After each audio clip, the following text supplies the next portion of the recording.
Olá, hoje nós vamos falar sobre algumas atuações na Câmara de Vereadores em prol das mulheres vítimas de violência doméstica, em prol das crianças e pessoas com deficiência. Vamos falar da cidade, como está, de educação. Hoje o nosso bate-papo, a nossa conversa é com a vereadora por Cuiabá, Maísa Leão, do Republicanos. Bem-vinda, vereadora. Obrigada por ter aceito o nosso convite.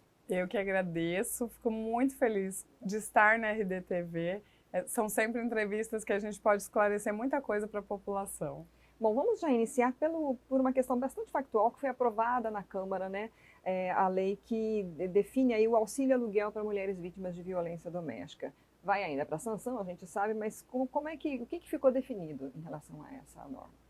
Então, nós tivemos ali a aprovação total, né, tanto do auxílio aluguel quanto da emenda que eu fiz. Agora vai para a PGM, sai da PGM e vai para a sanção do prefeito e a gente espera que seja rápido, porque esse processo ele pode durar até 90 dias. Se for até 90 dias, a gente não vai ver o auxílio aluguel funcionando em 2023. Então, nós gostaríamos de ver esse auxílio chegando para as mulheres. Algumas coisas ainda não ficaram claras. A gente tem, eu tive a resposta do líder do prefeito de que esse auxílio vai ser gerido pela pasta da mulher, que faz sentido. Mas houve uma conversa que poderia ser pela pasta da assistência social. Eu espero que seja pela pasta da mulher, porque é um foco, é um ponto focal onde você olha as outras políticas públicas que são feitas. E o que as mulheres podem esperar? Mulheres que têm medida protetiva vigente, boletim de ocorrência feito, que são vítimas de violência e têm uma renda até 2 salários mínimos. Elas vão poder pleitear esse auxílio aluguel. E elas vão passar por uma banca. Por isso a gente fez a emenda para que essa fila priorize mulheres com filhos pequenos, abaixo de 5 anos, múltiplos, 2, 3, 4 filhos e ou com deficiência. Depois dessas mulheres contempladas, a gente tem a prioridade por lei, que são as idosas, que a gente tem em caso de mulheres idosas, mas é importante dizer para as mulheres que não têm filhos, elas também são elegíveis. Então, se a mulher não tem filho, ela pode se cadastrar para poder receber. Então, agora a gente vai acompanhar até a primeira mulher começar a receber. Os recursos para esse auxílio aluguel são provenientes de que fonte, vereadora? Eles são provenientes dos recursos alocados pela LOA na Secretaria da Mulher. Essa LOA ela foi devolvida porque ela estava com alguns erros e ela volta para a gente agora na primeira quinzena de novembro. Então, ela está para chegar lá, para a gente poder analisar e ver se ficou bem claro, porque não há um estudo de quantas seriam essas mulheres. Então, o estudo de impacto orçamentário, ele é baseado numa perspectiva de número de medidas protetivas, de entrevista com delegacia da mulher, mas não é algo focal. Então, a gente vai descobrir se esse recurso vai ser suficiente. Tem muita coisa ainda por vir no entorno desse auxílio aluguel. Daí a importância, então, também dele ser colocado já em prática para vocês terem essa, né, toda essa visão dessas necessidades, né? A possibilidade, por exemplo, de para o próximo exercício haver um aumento desse recurso, dependendo da demanda? Eu acredito que sim, e é isso que a gente precisa estudar. Porque no combate à violência contra a mulher, o principal fator dessa mulher continuar com o agressor é o fator financeiro. E a gente resolve ali com auxílio aluguel, mas a gente tem que pensar em outras situações, a gente tem que pensar em amparo psicológico, acompanhamento psicossocial dessa mulher. Porque existe hoje, por exemplo, no HMC, um acolhimento de mulheres vítimas de violência. Mas é violência sexual, é violência física, a violência psicológica, ela passa por um acolhimento, mas não tem um acompanhamento contínuo. Então a gente vê assim, eu penso que o recurso, infelizmente, o que a gente prevê não vai ser suficiente, mas só colocando na prática para entender e melhorar para o próximo ano. De início, por quanto tempo ela teria esse auxílio aluguel? É R$ 1.000, né, o auxílio? Sim. 12 meses, meses, com a possibilidade de renovação por mais 6 meses, completando 18 meses, que é um tempo que se espera que ela possa se reconstruir e poder recomeçar a vida, né? Bom, falando em LOA, aí, já mudando um pouquinho o assunto, houve aí da sua parte uma denúncia do corte de 50% em políticas públicas para pessoas com deficiências na LOA de 2024, né? Como é que está essa questão? Isso já está sendo discutido na Câmara? Então, eu fiz essa denúncia e, em seguida, a LOA foi recolhida para ajustes. Uhum. Eu espero que não precise partir de mim uma emenda, mas se precisar, o gabinete já está com a emenda pronta para a gente poder ampliar. Porque, na verdade, o que acontece com os fundos? Esses fundos vão para os conselhos. E os conselhos, eles são de extrema importância, porque o conselho municipal, ele não pertence à prefeitura, à gestão. Ele, pelo contrário, ele tem que fiscalizar, ele tem que fazer uma ação que é muito parecida com a do vereador. E a gente sabe que os nossos conselhos em todas as áreas, eles estão desguarnecidos, cada vez eles têm menos verba, funcionam em locais que sempre são locais que não estão reformados, não estão com uma estrutura para receber as pessoas, principalmente pessoa com deficiência, que precisa de adaptações. Para o conselho ter a condição de ter um intérprete de Libras, de ter total acessibilidade para pessoas com qualquer tipo de deficiência, ele precisa dessa verba. Então, eu espero que já venha arrumado, mas se não vier, a gente está pronto para arrumar. Então, na verdade, esse corte seria, o recurso já existia e ele seria diminuído, reduzido, né? Exatamente. Teve alguma justificativa para... Nenhuma justificativa, e eu posso dizer para você que, assim, a gente não avançou nessa área. A gente teve o fechamento do restaurante popular, a gente teve vários cortes dentro da assistência social. A assistência social está respondendo vários taques com o Ministério Público porque precisou ajustar CRAS, CREAS, a própria unidade da Secretaria da Assistência Social teve que passar por toda uma reformulação, passou por um incêndio. Então, assim, a gente sabe que não avançamos. Por que vai diminuir pela metade? Diminuiria pela metade se a gente soubesse que avançou tanto em Cuiabá que não se precisa mais dessa verba, e isso não é real. Trazendo então agora para a questão da educação, né? Que vocês fizeram uma vistoria, houve da sua parte também uma denúncia e outros vereadores foram fazer essa vistoria na estrutura da Secretaria de Educação do município e vocês chegaram de chamar um local que vocês encontraram lá de um lixão da educação, né? O que vocês verificaram ali que você considera o mais grave, vereador? Primeiro, assim, você vê deteriorando coisas novas. A gente viu móveis com etiqueta da loja. Então, tinha cadeiras de escritório, tinha carteiras, coisas muito boas que destoam da realidade das salas de aula. Então, poderia-se ter a desculpa de que houve uma compra excessiva, as escolas não estão precisando, a gente ia fazer uma cobertura, mas não há nada que explique, porque o que está deteriorando ali, que acabou se tornando um lixão mesmo, quando você chega lá é uma montanha de coisas que na chuva, no sol, no relento se tornou lixo. Então esse lixão é de coisas novas, coisas que faltam nas escolas. A gente vê qual que é a reclamação dos professores, não tem parquinho, ou tem um parquinho enferrujado, velho, onde a criança vai se machucar. As carteiras na sala de aula, a gente foi em uma das escolas que a gente fez nessa vistoria, a professora falou, as carteiras são tão baixas, não são adequadas para a idade dos nossos alunos, que eles estão ficando com a coluninha torta, doendo, chega no fim do dia, o aluno está com dor. Então, essa carteira que ele precisava, apodrecendo lá. Então, não faz sentido. É um lugar que eu vi esse lugar numa ida ao CDMIC, porque ele fica na frente do CDMIC, que já é de gestão da Secretaria de Saúde, e eu fiquei um pouco assustada. Mas quando a gente volta agora e chamei os outros vereadores para irem comigo, ele está muito maior. Isso significa que continuam sendo depositados móveis ali. E esses móveis depositados, eles vão deteriorando, não vão para as escolas, o dinheiro se perdeu, porque não tem como recuperar. E o que a gente quer agora? Celeridade na distribuição daquilo que ainda funciona. Eu tive instituições que entraram em contato comigo pelo Instagram, por favor, pede para doar para a nossa instituição. A gente tem associações muito sérias que fazem um trabalho de formiguinha, né, de pedir ajuda para as pessoas. Então, assim, eu gostaria de uma resposta agora da gestão municipal. Primeiro, quem é o responsável, quanto está sendo perdido ali e a distribuição de tudo que se pode distribuir antes que se perca. Esse pedido de resposta já foi feito oficialmente? Já fizemos esse pedido, inclusive na primeira vez que eu estive lá. Fiz também o pedido de indicação para todas as escolas que precisam de parquinho, de carteiras, para até ajudar, porque o papel do fiscalizador é esse, não é só de ir lá e apontar, tá errado, é apontar soluções. Então, a gente já fez o pedido, mas a Secretaria de Educação até agora não respondeu. A situação de creches, como é que está no município?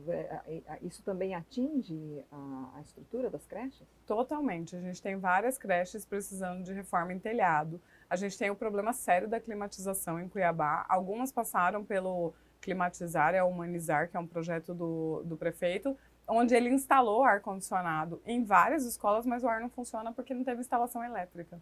Então, você tem ares ali novinhos, de 2019, que até hoje não funcionaram. Então, as nossas creches não estão diferentes. Parquinho no sol, sem cobertura, não tem área para fazer a merenda, a criança tem que comer a merenda dentro da sala de aula. Então, ela meio que vai para uma reclusão, porque ela chega na escola, vai para uma sala de aula quente, uma sala de aula sem climatização, que chove dentro quando chove. Aí, a hora de fazer a merendinha, que ela tinha que ir para o pátio, que ela tinha que ir para um local, um refeitório climatizado, ela tem que ficar na sala porque os locais são no sol. E o local de brincar é no sol. A gente vê falta de sala de recursos, então precisa estruturar a educação. O Ministério Público fez um TAC de 60 escolas, creches, que seriam reformadas nesse segundo momento do prefeito Emanuel Pinheiro na gestão. Mas até hoje não terminaram e a gente tem as que ficaram para trás, que ainda não entraram nesse TAC. Então, das 170 unidades, eu posso dizer para você que a gente tem pelo menos 100 unidades que precisam de reformas estruturais severas. Mais da metade? Mais então. da metade, com certeza. Bom, recentemente foi anunciado aí pela prefeitura, aí até mudando também o assunto, a gente está fazendo, quem está nos acompanhando, viu um panorama aí das situações na cidade para aproveitar a vereadora que tem feito a fiscalização, tem denunciado. O anúncio do estacionamento pago, né, rotativo ali no centro, e acho que assim, a gente até comentei antes da gente iniciar a gravação, né, a gente como cidadão pensa, nossa, de novo, será que isso vai funcionar? Como é que vocês, né, vocês como parlamentares, a senhora como parlamentar, avalia essa decisão de agora, nesse momento, as pessoas terem que pagar, mesmo que seja R$ 2, R$ 3, sei lá, um preço... R$3,50 né? por hora. Né? Bem porque os estacionamentos substancial. lá estão 8, 10, 12, né? Mas de qualquer forma, são os estacionamentos particulares, que você tem, né, segurança e tudo mais. Mas como nesse momento, vereadora? Esse estacionamento ele veio principalmente para os comerciantes como uma pá de cal. Nesse ano tão turbulento, que eles esperavam ser um ano onde o centro histórico estaria reconstruído, houve uma promessa ali de fazer do centro histórico a Times Square Cuiabana, até eu brinquei outro dia, mas é um assunto tão sério, mas a gente não pode enlouquecer, né? Eu falei, Times Square Cuiabana, estamos tão distantes de ter o mínimo de dignidade. Então, o que a gente tem hoje no centro? Muitas empresas fecharam, as pessoas que tinham casas ali, que alugavam, não conseguem mais alugar, precisam colocar concreto, porque se não colocar concreto na porta, é invadido, e aí vira um ponto de acolhimento de assaltantes, pessoas que fazem pequenos e grandes furtos ali na região. A gente vê o comerciante desesperado, porque chegou novembro, né, era o Black November, ele tem o Natal aí, ele precisa recuperar o fôlego financeiro e vai cobrar estacionamento. Aí a pessoa para pensar, eu vou pagar R$ 3,50 por hora, será que vai ter a segurança do meu carro? Será que o pequeno furto, delito, arranhão, quebra de vidro não vai acontecer? Já que eu vou pagar tudo isso, não preciso ir para o centro, complicado demais, e aí acaba com o comércio que já está penalizado. Então eu penso que ele é uma contrapartida da construção do mercado Miguel Sutil. Essa foi a resposta que a gestão deu. Constrói o mercado primeiro, né? Porque a gente já perdeu a confiança nas promessas, entrega. E aí permite que seja feita essa exploração de um estacionamento adequado, num centro revitalizado, com praças abertas, com a Rachid Jaldi entregue para o povo de volta. Então foi uma pá de cal na vida daqueles comerciantes que tanto lutam. Não tem alternativa para tentar reverter isso? Existe algum tipo de movimento, até dos próprios comerciantes? Sei lá, denúncia? Com certeza. O que eu sempre incentivo... Né, te ouvindo falar parece ser desesperador, realmente. Desesperador. Né? O que eu sempre incentivo? Façam ações com o Ministério Público, a população pode. Então, se todo o centro ali se mobiliza para enviar um pedido para o Ministério Público de uma revisão disso, de uma fiscalização, de qual que era a contrapartida desse contrato, será que o contrato pode explorar antes de entregar nada? porque a promessa era que seria feita uma revitalização no centro. Essa revitalização não aconteceu. Então a gente precisa que a população também demonstre essa indignação com atos concretos, porque daí o vereador vai lá e faz, eu vou fazer tudo o que eu puder fazer. Vou notificar o TCE para fazer uma auditoria nesse contrato e ver se pode ser feito dessa forma. Vou fazer esse protocolo no Ministério Público, mas aí parece que é narrativa. Então sempre a gestão vai cair, a vereadora de oposição quer atrapalhar um avanço de Cuiabá. Então a gente precisa que os comerciantes, que o próprio cidadão faça também essas reclamações para a gente ter um número e aí de repente a gente consegue suspender isso. Bom, a gente falou aí de algumas situações, né? E nós temos ainda um ano pela frente, né, de gestão municipal até as eleições. Dentre essas promessas e todas as promessas, né, que a senhora já levantou aí e divulgou, né, nos meios de comunicação e redes sociais, o que a senhora considera de mais grave que não foi cumprido e que seria o mais necessário para a população? Para mim, o mais grave foi o desmonte da educação. A educação de Cuiabá, ela nunca foi reconhecida pela estrutura física de suas escolas, mas ela já foi reconhecida pela parte pedagógica, ela já foi reconhecida pela inclusão, a inclusão das pessoas com deficiência, dos alunos autistas, começou em Cuiabá muito antes de outras cidades do estado. E a gente teve um desmonte, os professores estão desmotivados, eles estão se sentindo abandonados. A gente tem a situação das cuidadoras que ganham R$1.000 bruto, enquanto a empresa ganha R$4.300. A gente tem fechamento, foi anunciado agora o fechamento da sala de reforço. A sala de reforço foi uma grande conquista do município de Cuiabá, porque os alunos que estavam tendo problemas de aprendizado, eles tinham aquela segurança de fazer a tarefa, de passar por um aprendizado mais pontual na sala de reforço. Os professores receberam a notícia de que a sala de reforço vai ser desativada. Então, eu vejo um desmonte da educação de Cuiabá. E a educação é a base, porque o município ele cuida de creches e da educação nos primeiros anos de vida, até os 12 anos. Então, é a fase mais importante das nossas crianças. E isso, a gente já vem de uma pandemia, onde a gente teve um desmonte natural da educação porque houve uma evasão escolar. Então, Cuiabá vai passar muitos anos aí se recuperando do desmonte da educação. Bom, falando de eleições 2024, né, seu nome, já houve aí um convite, o seu nome é bastante cotado aí para ser vice, né, na chapa do deputado Botelho. Qual é a sua expectativa? Porque aí também toda uma questão de apoiar ou não o prefeito Emanuel Pinheiro, né? Do seu partido, que não tem aí tanta representação, mas vai haver mudança de partido para apoiar Botelho, ou você prefere sair para a reeleição? Como é que está hoje a vereadora Maísa Leão em relação a essa questão? Olha, na verdade, assim, a minha vontade é vir para a reeleição de vereadora.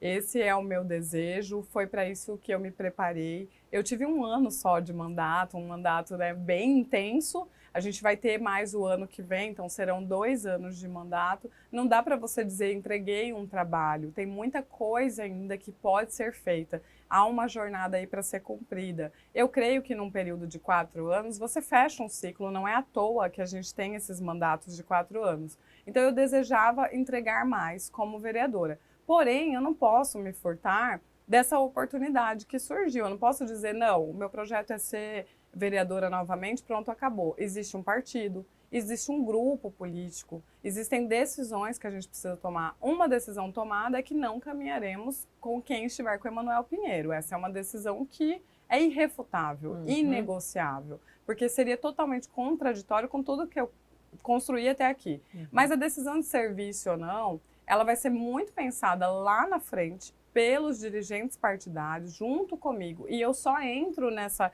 embarcação de vice se eu tiver muita segurança, porque hoje eu só respondo pelo meu CPF. E o meu CPF eu garanto.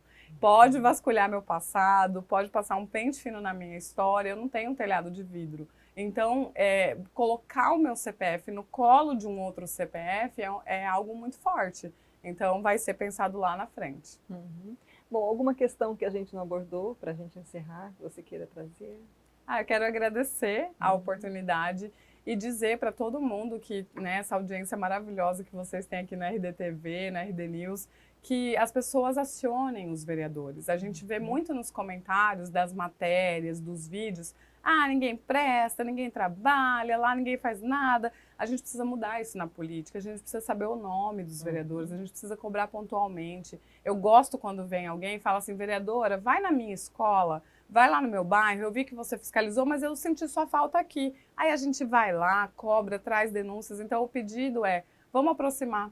Aproximar a população da Câmara de Vereadores pontualmente com os 25, para que as pessoas possam chegar no ano que vem, que é um ano eleitoral, tomar decisões por novos candidatos ou por renovações de mandatos baseado em fatos. Esse é um convite que eu faço para a população, que eu sempre faço onde eu vou e estou sempre à disposição de vocês. Então, joia, muito obrigada novamente. Obrigada. Gente, nós ouvimos a vereadora Maísa Leão, do Republicanos, vereadora por Cuiabá, e a nossa entrevista fica disponível no nosso canal do YouTube, no site RD News, tem chamadinha lá na nossa nova rede social, no Instagram, rdtv.news. Você pode curtir, compartilhar, para que as pessoas saibam, né, o que está sendo feito, o que está sendo cobrado em relação à nossa gestão municipal. Obrigada pela audiência, até a próxima.